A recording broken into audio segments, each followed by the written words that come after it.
Rescuing Princess Peach isn't the most unique premise for a Mario game, but the series has never been associated with an intricate plot or complex characters by any means. Super Mario World's story is about as simple as any of its predecessors.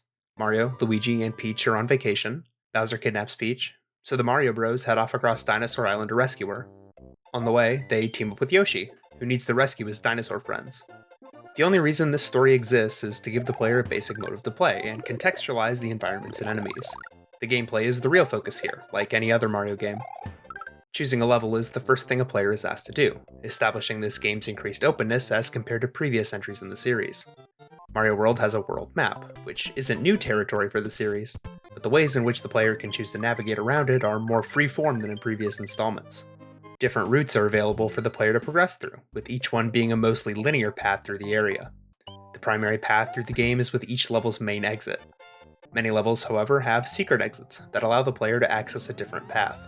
These exits are often gated by more difficult platforming, puzzle solving, or sheer obscurity.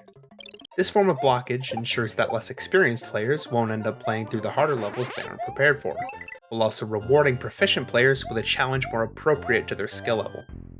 Because of the nature of how these harder levels are accessed, Mario World avoids an all-too-common design trend that can have an adverse effect on experienced players. After a challenge, many games will reward the player with tools or abilities that can give them an advantage. This makes intuitive sense. Giving the player some form of motivation will both honor their skill and drive them forward to seek out additional challenges, with the expectation of more reward. Problematically, however, the game will now be easier. Rewarding a skilled player with a benefit isn't appropriate in many situations, as it has the potential to lessen the difficulty of, or even trivialize future gameplay. To be clear, many games handle this well, but it always has the potential to reduce the impact of challenges. That player has already demonstrated their capability, and as such isn't in need of any additional help. The difficulty will now be farther away from their skill level rather than closer. Mario World avoids this by rewarding the player's puzzle-solving and platforming ability with harder levels that are more appropriate to their skill. Less experienced players will find themselves moving along the primary path through the game, building their skills in a more low-stakes environment before the increased difficulty of the later worlds. This is one of the biggest strengths of the map's different paths.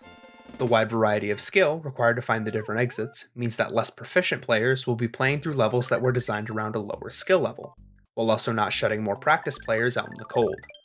This also greatly improves the game's replayability.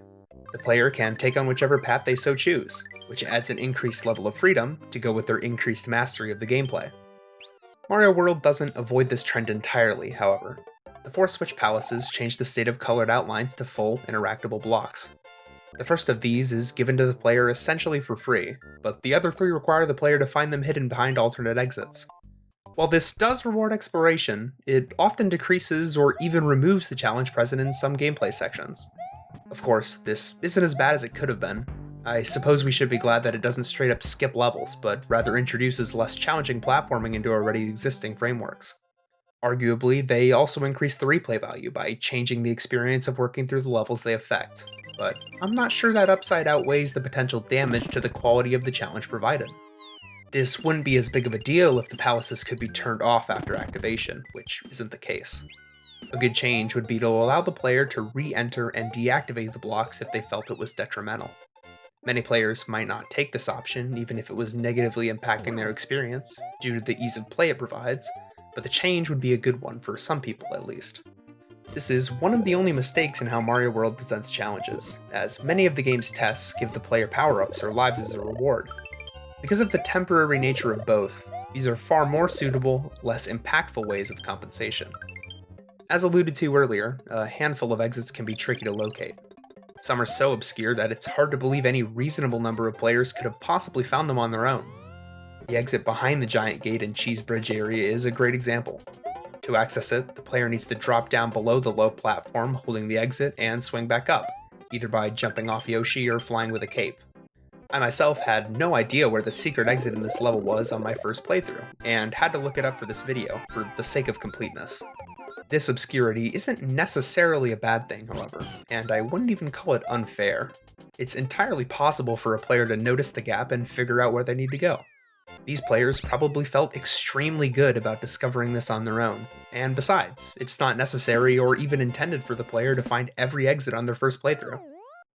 Having this multi-route, semi-linear setup also allowed the developers to design levels with the knowledge that the player would have completed previous levels to get to that point.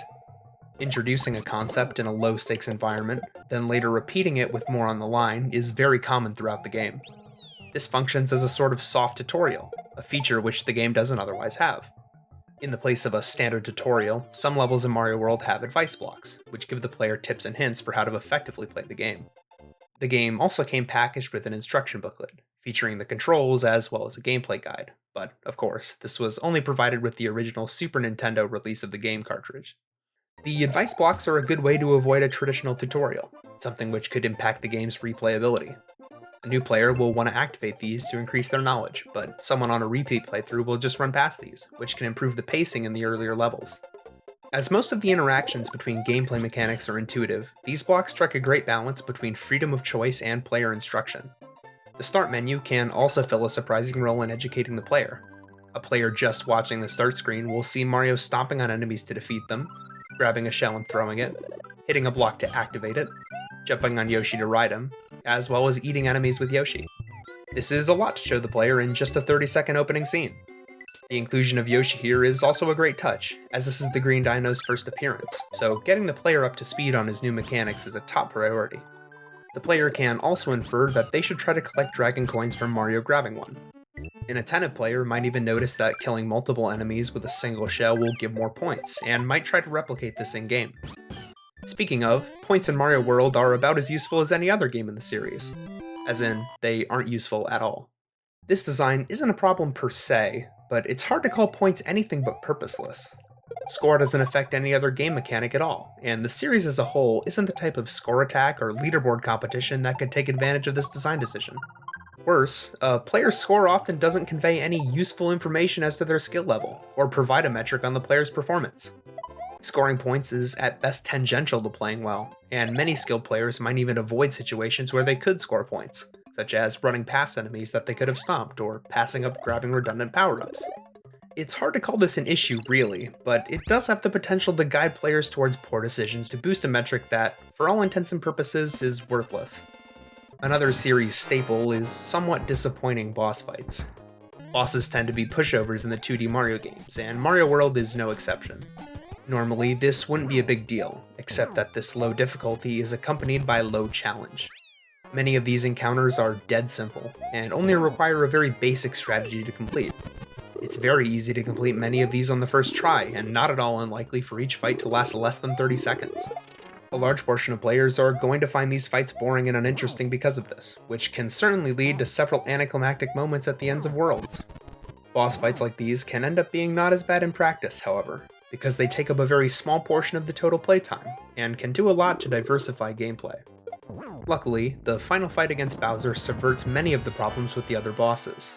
For one, this fight is much longer, with 3 distinct phases that must be defeated one after the other. Breaks in between the steps allow for a building of tension and atmosphere, and make his defeat more satisfying, like Mario, the plucky plumber, has been wearing him down over the course of the fight. The use of the throwing system was rarely required over the course of the game, so expecting the player to use it to beat Bowser is a good way to squeeze some extra use out of the mechanic. If there's an issue, it's that it's not much more difficult than the rest of its ilk. The mushrooms Peach throws the player in between each phase mean the player can actually take damage far more than any other section of the game before they lose, which could lessen the impact of the climax for many people. If we want to go farther with what we could improve based on series trends, it's easy to look back in retrospect and say that Mario World would be enriched with the inclusion of the triple jump. This might not be exactly fair to the game, but it's hard to argue against its inclusion.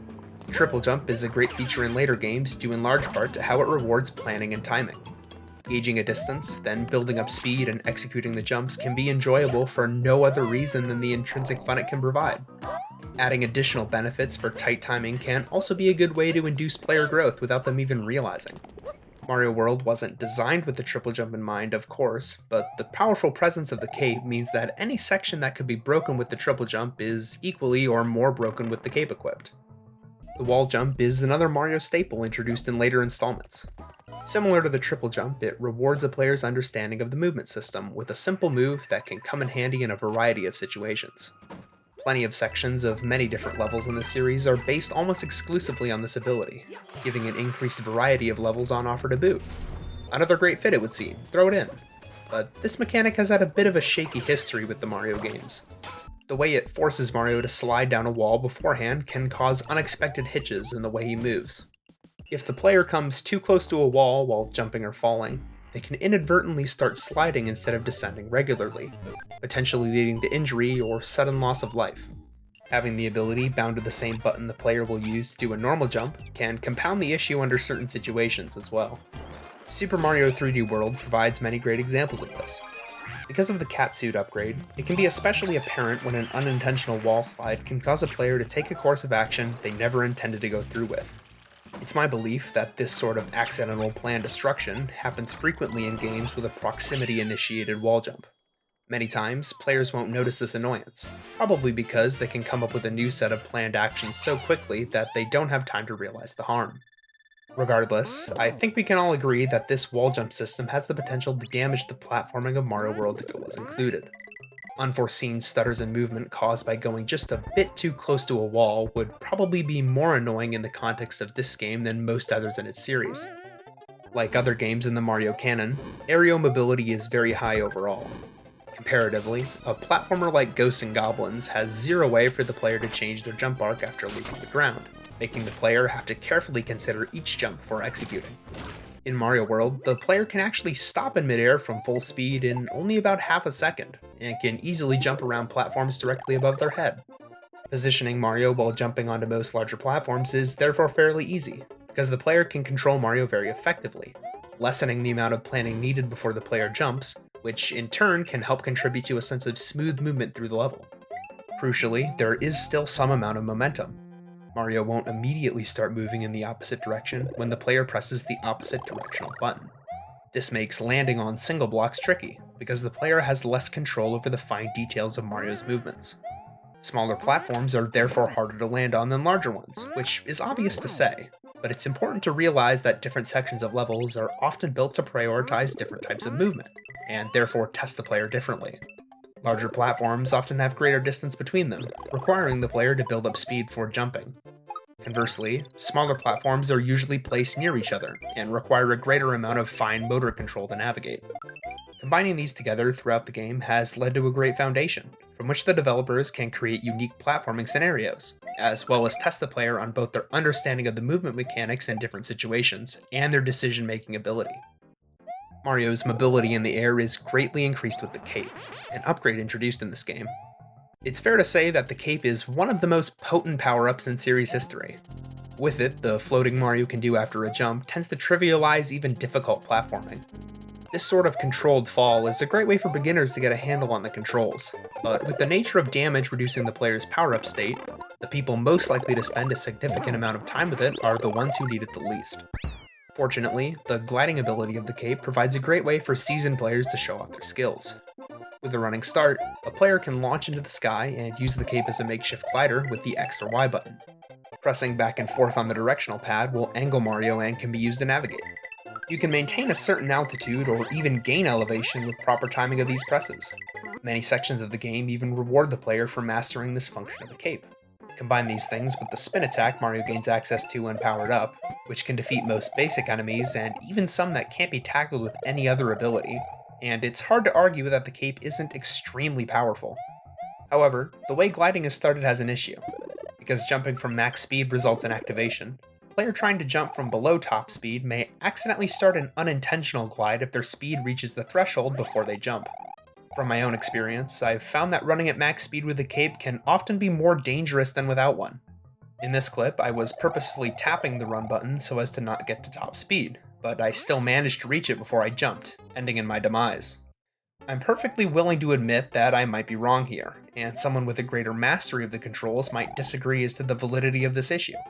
However, the way gliding is implemented introduces a level of fuzziness to the controls that, with my current understanding of the game, leads me to conclude that it is an issue. One way to fix this might have been to make the action of gliding unique to the X button. With the current control scheme, X and Y share the same function. If we move the action of opening the cape to X, this would remove some of that uncertainty from the equation. A player could run at full speed without fear of accidentally starting a glide with a jump. As an added bonus, this would give X and Y different functionalities completely. This could help separate the action of opening the cape with the other controls, which would in turn aid the player in developing useful, less overlapping muscle memory relating to flying.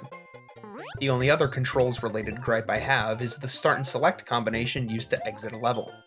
If the player has already completed a stage they're playing through, pressing select and start simultaneously will bring the player back to the world map. This is a perfectly fine idea control-wise, but the maximum window between each press can be a bit too tight. If the player presses select too soon before pressing start, and they have a power-up in their reserve, the item will drop and the player will be booted out of the stage, losing it in the process. Adding a slight delay before the power-up drops would loosen up the window enough that this sort of faultless mistake would be rare. Yoshi makes his debut in Mario World, and makes a strong first impression. Similar to the cape, Yoshi gives Mario a very large boost in power. He makes Mario safer, more dangerous, and all around increases the player's effective strength. Having Yoshi be as useful as he is a very simple way to get the player to care about his well-being. His flailing and sound effects when Mario is knocked off his back also do a lot to convey his distress, as well as the player's panic of temporarily losing him. It helps the feeling that this is a symbiotic relationship, where both Yoshi and the player are benefiting, another reason for the player to worry on his behalf. This is a large part of why it's so strange for the game to have sections where the player is incentivized or even required to ditch Yoshi to progress. Yoshi's immense helpfulness is something the player will not want to go without. At best, this is an unfortunate decision the player must make, and at worst, it's an unnecessary and frustrating conflict of interest in the game's presentation. The worst offender in this regard is the ending of Chocolate Island 1, where the player has to launch off of Yoshi to make it to the platform on the other end without dying, killing your dinosaur friend in the process. A less extreme example that is far more common is the way a player has to leave behind Yoshi when opening a key gate, as the player can't be on his back when holding a key. It would have been nice for the key gates to open if a player runs into them while Yoshi is holding the key in his mouth, a fairly simple fix for a fairly minor issue. The other problem is less easily remedied. It would require changing the level designs in areas where this sort of sacrifice is necessary. This is a shame because it would decrease the game's variety on offer. These pieces of gameplay are fairly original for the context they inhabit. However, I would argue that removing these sections from the game would be a positive change, all things considered. Presenting Yoshi's import to the player in a cohesive way, as a supporting friend, is more important than the relatively small amount of value gained from these sections where he is treated as a tool. On the opposite end of the spectrum as Yoshi, swimming exists to hamper the player, and create situations where they don't have as much control over their character. Here, Mario moves slower, has less turning speed, and keeps his momentum to a much larger degree. All these things combine to create gameplay scenarios where the player either has to think carefully about their next actions, or trust their skills to carry them through. Most every piece of gameplay in Mario World has the player consider this decision, but swimming underlines it in a way that it becomes much harder to ignore how impatient or clumsy you really are. Water levels are a much maligned part of the Mario series, due in large part to their aforementioned reduced mobility in addition to empty level design. The player is all too often left swimming right for long periods of time with nothing to stop them. Oftentimes, levels like these trade the platforming elements the Mario games excel at with slow, clunky filler sections that seem more and more like a formality every game. I personally don't mind water levels. They can be a refreshing change of pace, but it would be accurate to say that many of these levels are more poorly designed than most other levels in their respective games. Fortunately, Mario World's swimming levels offer several substantial improvements over previous titles. The first is an increased level of control over Mario. While it isn't bad for a platformer to have sections where the player's movement is impaired, the Mario series has always strayed a bit too far away from its core strengths in these areas. Giving Mario the ability to change the vertical velocity of his swims gives some additional control to the player, and allows for more involved gameplay. The player is now making a choice every time they press the A button. Even if most of the time this choice has a fairly obvious answer, a competent player now has an additional avenue to express their skill. Holding an item will also greatly increase Mario's speed, at the cost of maneuverability. A large part of the reason Mario games are so beloved is the many ways they allow skill expression, and the swimming changes extend this to the underwater segments in a much larger way. Secondly, the levels are designed in ways that complement the swimming. Previously, levels were filled with large, open spaces that allow the player to swim freely in nearly any direction they want. Because of this, the player is rarely forced to contend with the challenges in the stages, with the best strategy often being giving each obstacle a wide berth as the player swims rightward. This is a huge contributor towards that inactive, monotonous feeling described earlier. In Mario World, the underwater sections are often more contained. Because the player is restricted in the directions they can travel by the walls, the challenges can be better designed to act as roadblocks. Even an enemy as simple as a Cheep Cheep can become much more interesting when the player has to contend with a tight space or other threats. These changes are also done without sacrificing the intended goal of these sections, to provide a different challenge than the rest of the game. It would have been easy to simply design a game without these water levels, but the inclusion of them can help to give a sense of progression through different areas of Dinosaur Island, and break up the similarity of straightforward platforming levels. Testing the player on multiple axes can also be a good way for a game to provide a broader, more memorable experience. It's unfortunate that both of these changes were rolled back in the future New Super Mario Bros. Series. It would be nice to say that the auto-scrollers similarly improve in this title, but that's an area in which Mario World stumbles over the same block as its predecessors. Similar to the swimming chunks, the point of the auto-scroller levels is to provide a unique challenge. By constantly scrolling the screen, the player is forced to keep a certain pace while navigating the layout. The base idea of these sections isn't a poor one, it's just that the execution is botched. Keeping the player moving by removing their control of the screen scroll has a huge drawback, in the form of a significant cap on the skill ceiling. With this minimum speed comes an equal maximum speed, a speed that many players will find exceptionally grating due to it removing their ability to display a mastery of the mechanics, as well as significantly hampering repeat run-throughs. A level with an auto-scroller is objectively harder than that same level would be without one, but it certainly doesn't feel that way to a significant majority of players. Anyone even slightly skilled who's played one of these levels knows this pain, and has probably wondered why the developers thought this would be a good idea. One possible fix to this problem would be to increase the speed of the scrolling, but this solution is subpar because it would unintentionally harm the inexperienced players that may already struggle with these sections. We have to remember that these games are primarily designed with the presupposition that this may be the player's first video game, and that increasing the skill ceiling is best done in such a way that the skill floor isn't raised up with it. My proposed solution is to have the screen scroll slowly like it already does in these sections, but to also allow the player to manually scroll the screen like normal when they get too close to the leading edge of the play area. If the player accidentally went too far, they couldn't go back, like in previous Mario titles, giving an increased emphasis on maximizing the short time spent in each part of the level. This preserves the minimum allowed time for each area, while also letting the player progress at a rate they find appropriate. Aside from this failing, the general level design of Mario World is superb. Levels are often designed to guide the player along a certain experience towards the giant gate. Some levels have the player rush forward to avoid a danger or take advantage of a superstar. Some force the player to be cautious and play it safe. Some require dealing with a large swarm of enemies, while some require a more cerebral approach. Much more commonly, stages will combine these aspects to challenge the player on multiple fronts. Not only does this increase the variety on offer, it also tests the player's ability to adapt to changing situations. After grabbing a star, for example, the correct play is usually going to be to get as far into the level as the player can manage to more effectively take advantage of the invulnerability. When the invincibility runs out, slowing down and taking a more cautious approach is going to be a better idea most of the time. This is basic and simple enough that nearly all players will take this approach, but the keys to its success are the ways a player can recognize a superior strategy when the opportunity arises. If a dragon coin or pipe is behind Mario, for example, a player might choose to forego the invincibility period to run back or stop. Both options here provide different advantages and drawbacks, providing extra room for player expression. Opportunities for player decision-making are present throughout the game's level design. Different routes around obstacles are commonplace, and oftentimes threats in platforming can be completely bypassed by skillful play or out-of-the-box decision-making. This decision-making is also an aid in the replayability of each level. The first time through, the player is reacting to each obstacle as it presents itself, and is probably going to make an incorrect decision at least some of the time. On subsequent plays, the player can learn from their mistakes and take a better sequence of actions.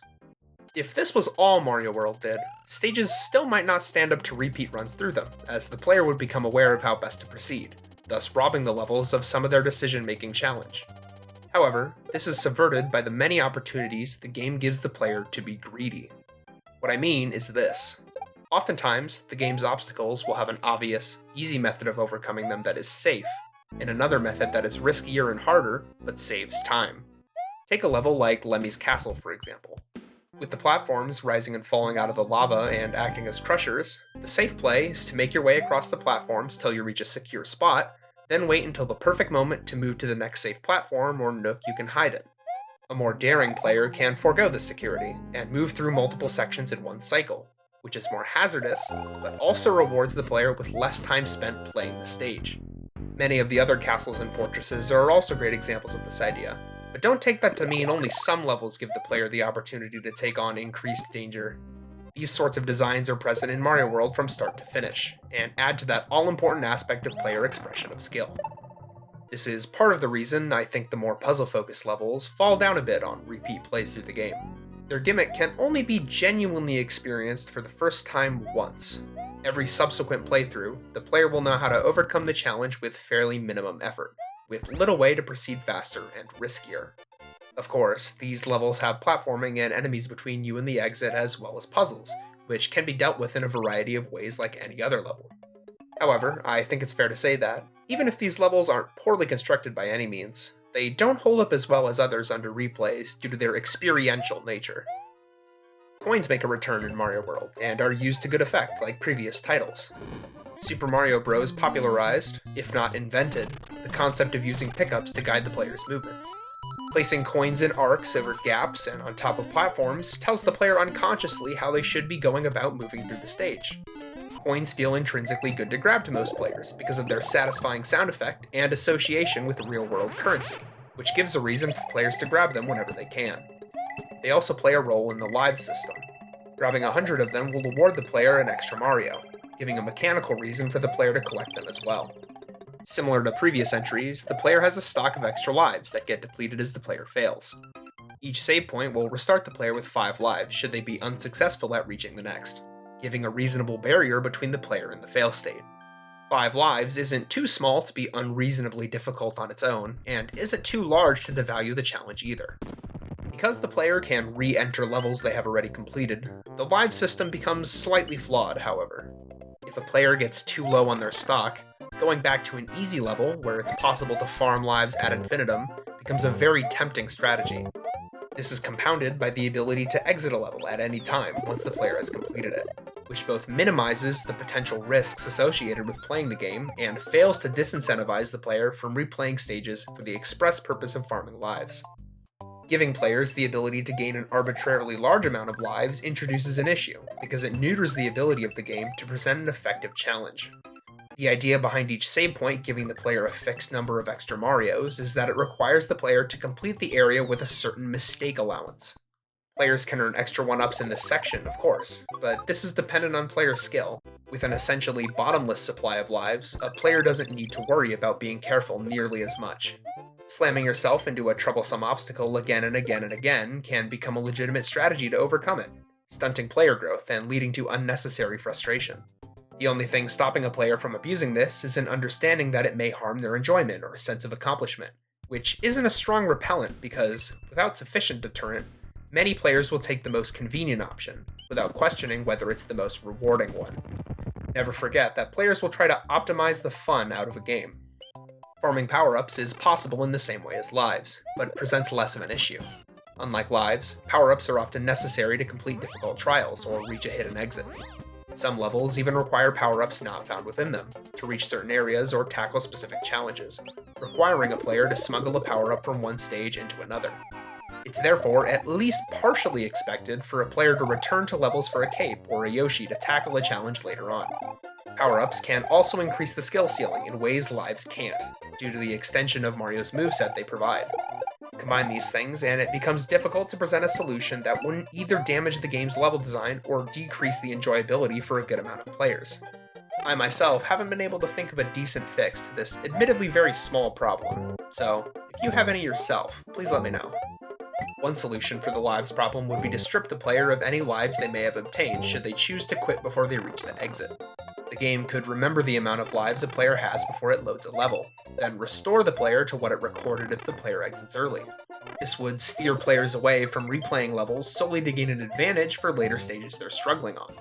A Potentially, this might also run the risk of making farming lives even more repetitive, but this is probably a decent trade-off if it means more players will actually engage with the challenge the game presents. Although it might not fix the problem entirely, a band-aid solution is better than no solution at all. Another option would be to prevent the player from keeping 1-ups in any stage they previously completed, regardless of whether they exit the level early or complete the level as usual. An advantage to this solution is that it would increase replayability of the game as a whole, by rewarding players for planning ahead and considering when to play through each level for the first time, as they can only grab extra chances when passing through levels once. I would say that this is a more nuclear option, because it would probably harm players replaying a level to reach an alternate exit, as well as rookie players looking for an advantage to help them on a particularly tricky challenge. Allowing the player to keep lives if they unlock a new route upon completion would be a way to mitigate this to some extent. Although, I would say that this fix really doesn't play to the series' strengths much at all. This would prevent a player from benefiting at all if they just wanted to replay a level because they found it enjoyable. Locking a player out of an important gameplay mechanic wouldn't be in line with the game's goal of presenting interesting and fun platforming, no matter how much it helped fix the lives issue. Barring levels lacking them entirely, each stage has 5 dragon coins placed throughout. Collecting all 5 will award the player with an extra Mario. Some are placed in obvious but hard to reach locations to reward a familiarity with the movement. Others are tucked away in recesses, in sub-areas, or out of sight, driving the player to explore. Usually, they're placed in easy-to-find spots in early levels, establishing them as a goal the player should seek out, and then gradually moved into more and more difficult locations as the game continues, a very standard yet functional piece of motivational design and increasing difficulty. Similar to their smaller cousins, they exist to guide the player and reward competent play, but they do so with a greater driving force. It's a great design decision. Giving the player mid-stage objectives like this increases the amount of different ways the player can choose to interact with the game, as well as creating a broader sense of what it means to be competent at Super Mario World as a whole. This choice has been carried over to future Mario titles, and it's a bit hard to believe that this was the first game in the series to do it. It's a design that fits so naturally into the formula that it feels like it's been here from the start. One issue that arises with Dragon Coins is their extremely variable value. If a player knows they've missed only 1 coin, there's next to zero mechanical reason for them to go out of their way to collect any more, the same as any regular coin. Even with the possibility of grabbing every Dragon Coin in the stage, the reward for doing so just isn't going to be worth it for many players. A single life is nothing to write home about, and besides, after completing the level, there's no indication that the player has accomplished anything. Later Mario entries do better on this front, treating their mid-level collectibles as permanent badges of completion. Especially experienced players are given the Special World as a gift, another way the game rewards competence with challenge. It's a difficult mix of everything the player will have overcome up to that point. It was a good idea to make this an optional challenge for anyone seeking it out. Many less familiar players may have been shut out of the end of the game entirely if these stages lay in their path. Punishment for mistakes is often death here, even for small ones. Perfectly acceptable for acquainted players, for sure, but less so for those with a smaller amount of know-how under their belt. The reward for clearing all 8 Special World levels is a palette swap of the overworld, a nice, simple reward to cap the game off. The level design of the game is complemented by superb visual design. The color contrast between the differing elements of the environments is high, which immediately outlines both threats and important tools for the player. Each element is also visually distinct, adding to this immediate clarity. Coins are a perfect example of this. The coin sprite is round, which is already fairly distinct from many other sprites in the game.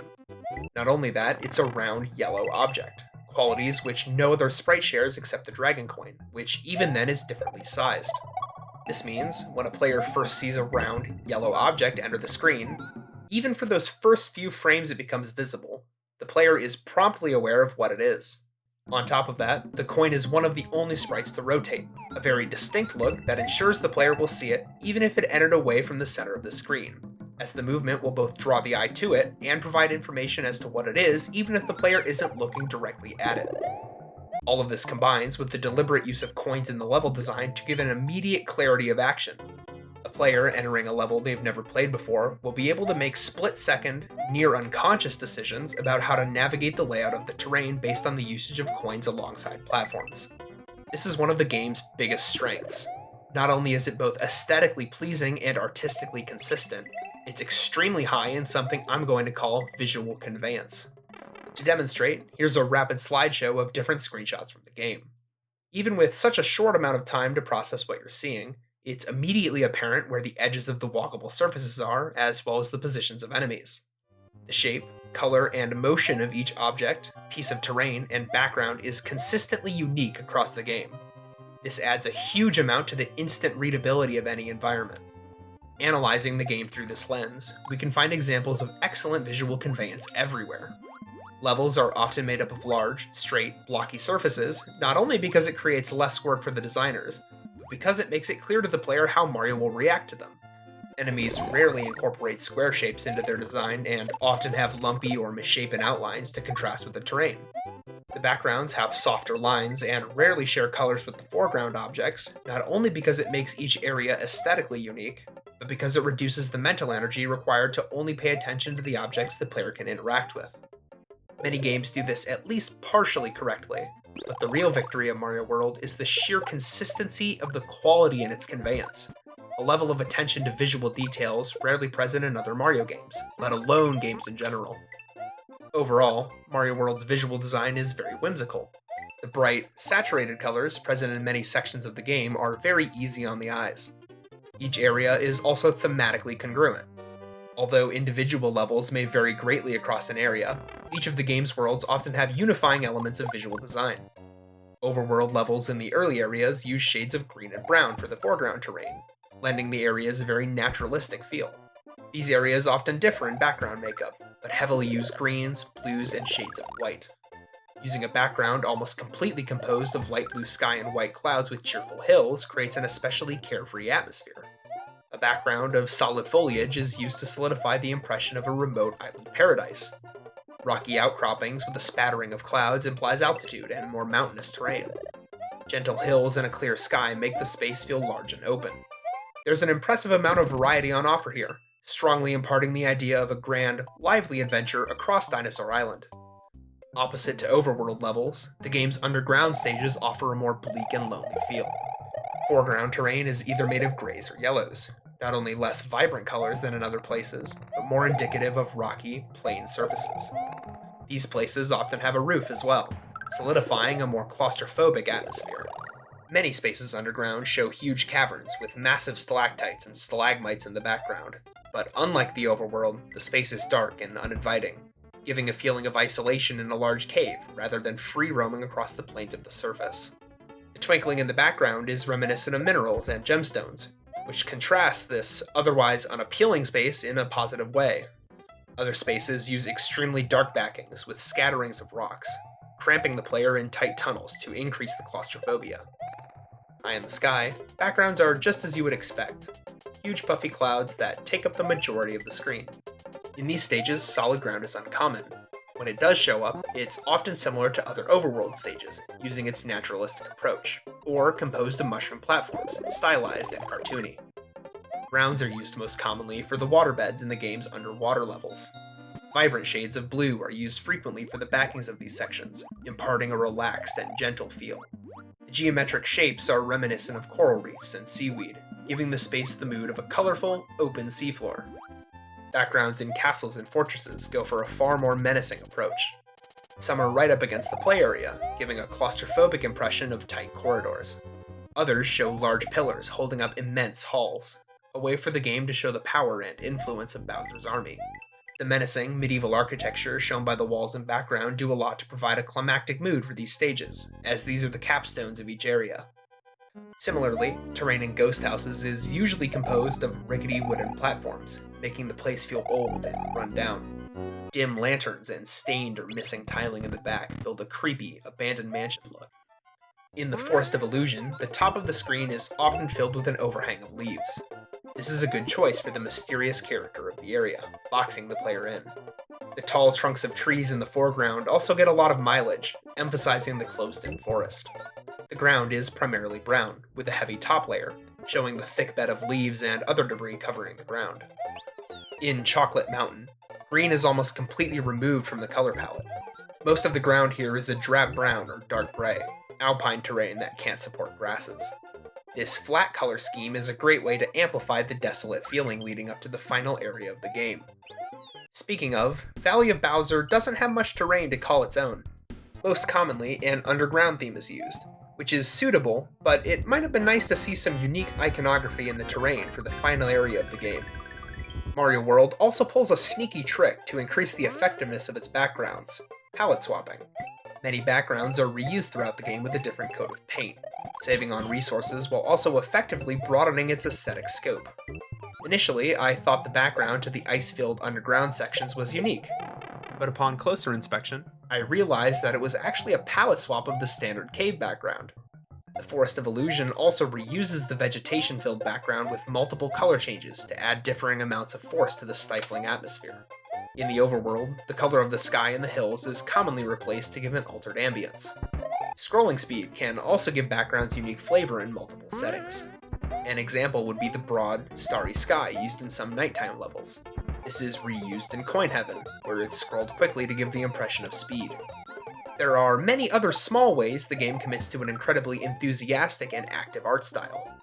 When Rexes are jumped on for the first time, they get flattened and hobble around, a very cartoony and silly look. Losing all your lives gives Mario a halo on the continue screen. Power-ups and enemies can be suspended in midair with a giant bubble.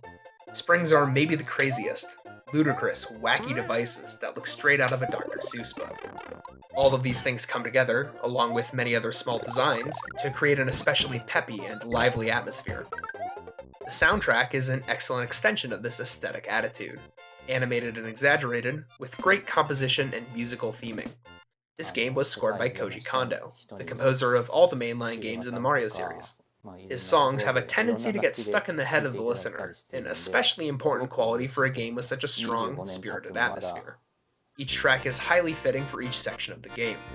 Victory themes are celebratory, the underground and ghost houses are suitably muted, and each track gives the player a clear lead for what atmosphere the area is going for.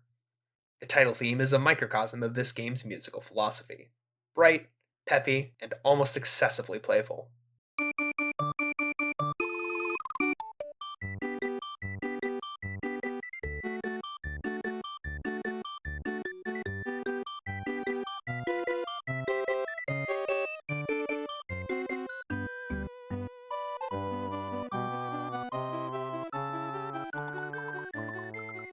It perfectly sets the mood for this adventure, with its lively instrumentation and spirited tone.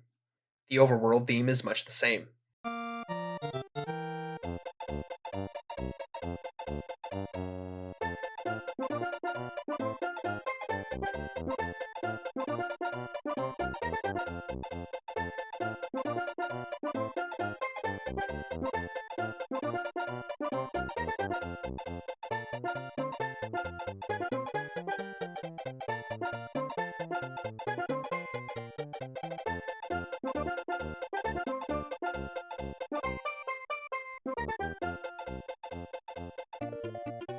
The melody uses a steel drum synth, showing a relaxed manner that complements the tropical setting of Dinosaur Island. The bass synth is especially effective here, giving a sense of forward momentum with its rhythmic, bouncing movement. This song is also the first appearance of the ground theme, a leitmotif which is used frequently throughout the game, and has gone on to be used for other Mario games as well.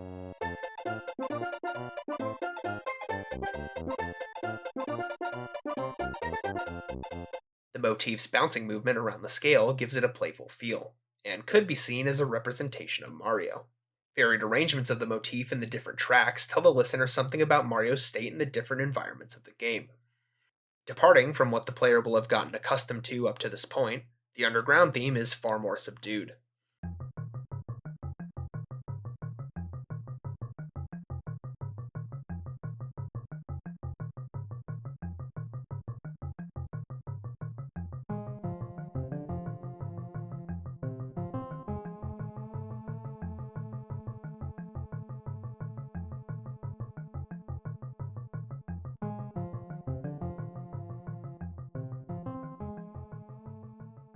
This track is far more bare bones, which underlines the emptiness of these subterranean areas. The lower pitch suggests the depth of the environment, and the ground motif is slower and softer, reflecting the muted atmosphere, as if Mario is being swallowed up by the cave. The athletic theme is the fastest tempo piece in the game, and gives extra energy to more dynamic platforming sections.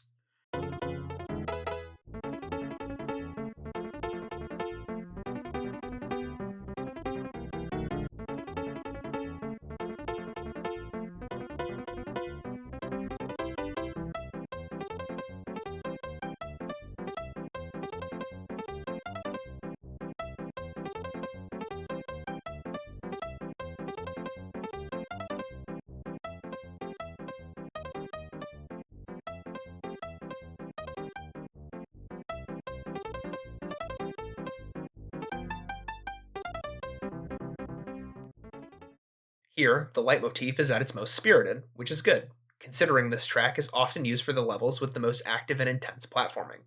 In a lot of ways, this feels like a faster version of the overworld theme. They're both spirited and lively songs to complement the most open and carefree levels in the game, but the athletic delivers a bit more energy for the sections where that matters most.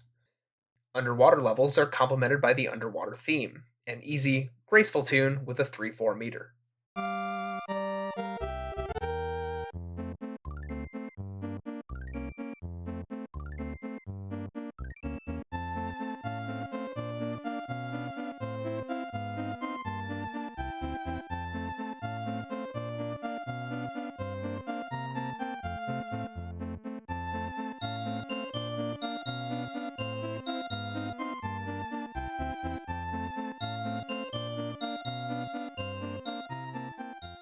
The slowness of the motif in this track reflects the limited speed and mobility Mario has while underwater. Triple meters like this evoke the elegant nature of a waltz, giving the underwater theme a bit more of a relaxed tone compared with the rest of the soundtrack. Because of the lack of a fourth note in the bar, the ground motif couldn't fit in with the structure of the song as is. The solution Kondo came up with is to stretch some notes to take up a whole bar, slowing down the pace of the motif while keeping a fast tempo. Here's a comparison of the motif in the overworld theme and the underwater theme. Listen for that stretching and the way it changes the nature of the motif.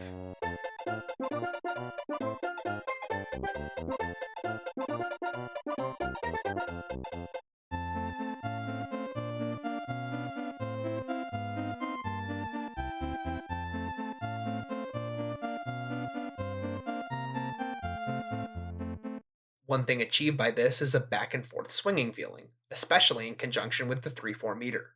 Waves pushing water forward and backward are called to mind, and this might be part of the reason so many underwater themes from the Mario series have a triple meter as a commonality.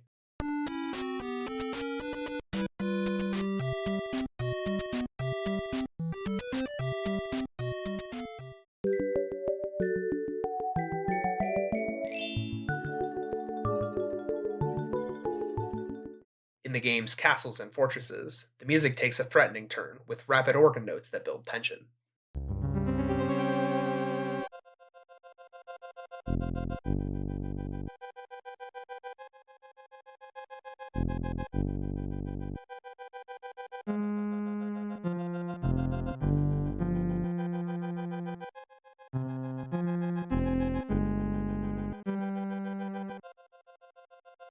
Alternating between these two different chords paints an oppressive picture, and the motif is in a minor scale form to match. After this, we get a transition with some climactic organ chords.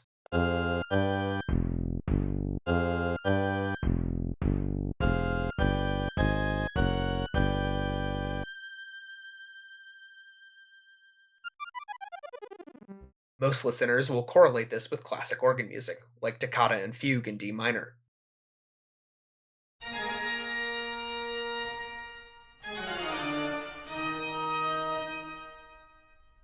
Many people associate this style of music with dark castles and the macabre, which lends the fortress theme a grim tone. The main body of the track follows and repeats for the duration.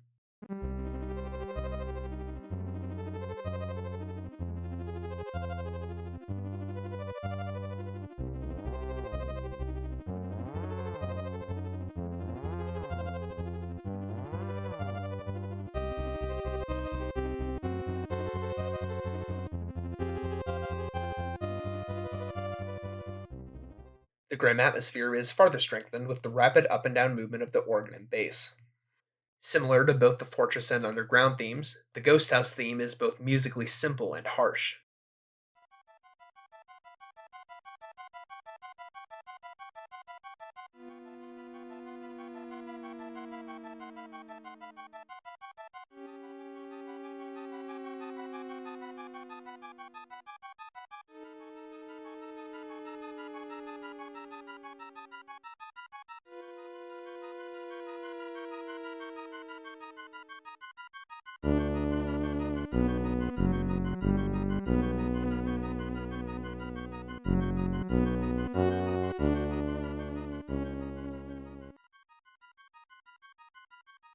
This bare bones and oppressive approach means the ghost house theme inherits the best of both its comparisons.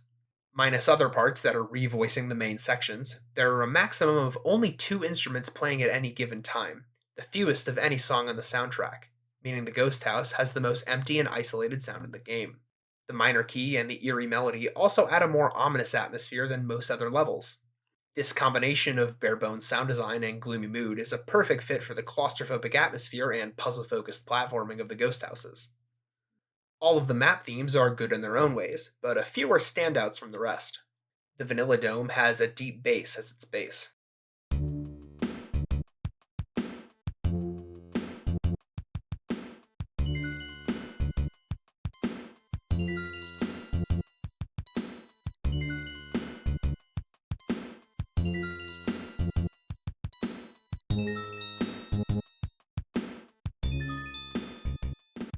Similar to the underground theme, the lower pitch gives a feeling of depth.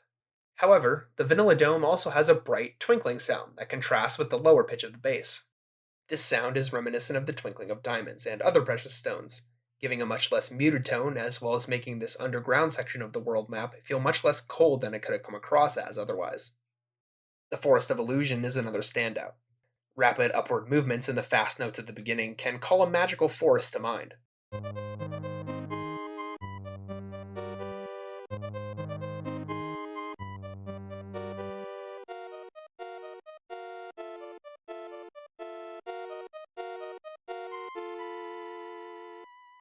It very much so feels like the less ominous cousin of the Ghost House theme. This is an area the player will have to overcome puzzles to progress in, but the overall atmosphere isn't nearly as oppressive because of its bright character and more filled composition. This makes the Forest of Illusion feel more mischievous than ominous. If all this wasn't enough, there's also a dynamic element in the form of bongos that are added to many tracks if the player is riding Yoshi.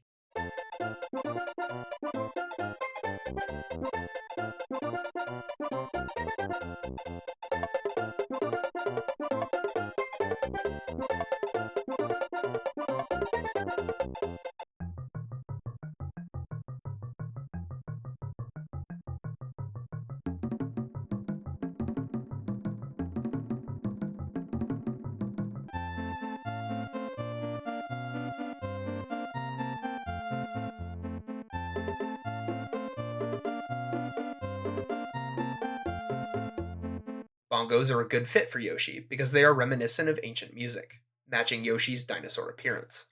In addition, bongos are also very rhythmic and purposefully evocative of the sound of horse hooves. Yoshi acts as a mount to Mario and is very useful in his role, making this implicit connection with a horse very suitable. This also adds another element to the music, giving this the opposite effect of the Ghost House. There is now an ally adventuring with Mario, and the music reflects this lack of isolation. Like the soundtrack, the sound effects are also extremely well implemented into the gameplay. Many of the effects in Mario World could actually be considered extensions of the music. Take, for example, the death sound. For all intents and purposes, this is a sound effect. It represents and accentuates a moment on screen, but that wouldn't be telling the whole story.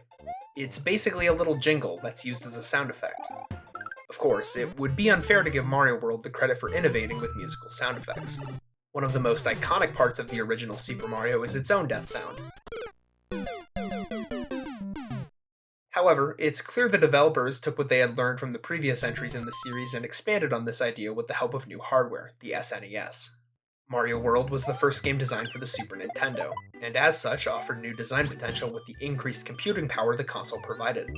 One of the mechanical restrictions that was improved upon was its ability to play sounds. Not only could a larger amount of sounds be played at the same time, but the possible variety of those sounds increased significantly. The music most obviously benefited from this upgrade, as analyzed previously, but the sound effects were also given a greater melodic range. Let's look at the jump sound effects from Mario Bros. And Mario World. The most obvious reason the first works as a jumping effect is its increasing pitch. There's a psychological association of higher pitches with higher heights, and thus the rising tone of the note fits nicely for a rising jump. As solid as this is, World's jump sound is more fitting in one significant way. The timbre and tone of the note is more suited to the action. The NES can only produce square and triangle waves, producing a clear, digital sound. The Super Nintendo has a bit more power in this regard, and and the jump sound effect is bolstered by its texture. World's jump sound is lighter, suitable for the action of the cartoonish bouncing that is jumping in the Mario games. It almost sounds spring-like. Taking this even farther, the spin jump has a different sound than the normal jump. It rises up like the regular jump, but far faster, less smoothly, and over a far smaller part of the scale, reflecting the difference in height gain from each of its actions, as well as the move's role in Mario's toolkit. The sound is made to rise up rapidly like this multiple times in a short period, jumping up and down the musical scale in the process. Effectively, this makes the sound a very close analog to a cartoonish spinning noise, very smartly filling both the role of a jump and a spinning attack. This musical approach to designing sound effects is present throughout the game. Actually, it's hard to find an effect in Mario World that isn't melodic or rhythmic in some way. The pitch or cadence of these effects can have a huge influence on how effective they are at selling the accompanying action. The power-up sound is a series of climbing tones, reflective of its nature of growth. Hiccups make a similar noise when knocked out of a block, but this series is faster and higher pitched, more suitable as an aura reward for discovering a power-up. Springs make a cartoon boing noise that increases in pitch, a third example of a sound effect that rises through the notes to mimic the height gained by the accompanying action, as well as to sell the goofy and energetic nature of the movement.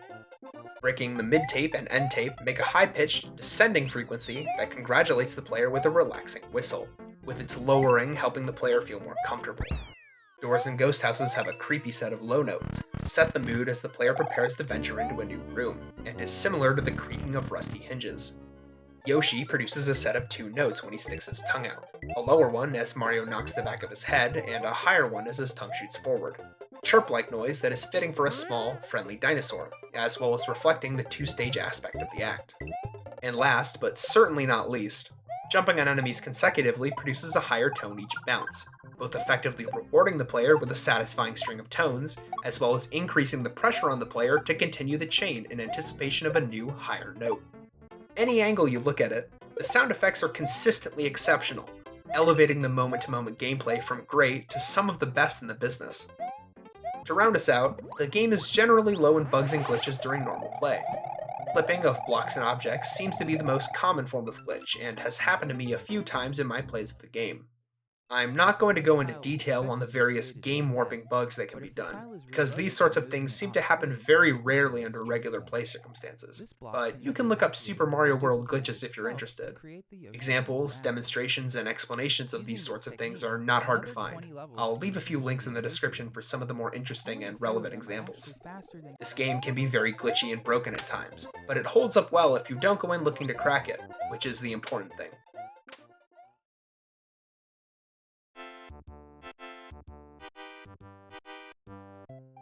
Super Mario World is exceptional. It brilliantly presents its platforming challenges, which gives it extremely entertaining gameplay, as well as a huge replay factor. It's mechanically enjoyable, thematically cheerful, and aesthetically superb. It's the ice cream sundae of games. A delicious treat, well designed down to the cherry on top.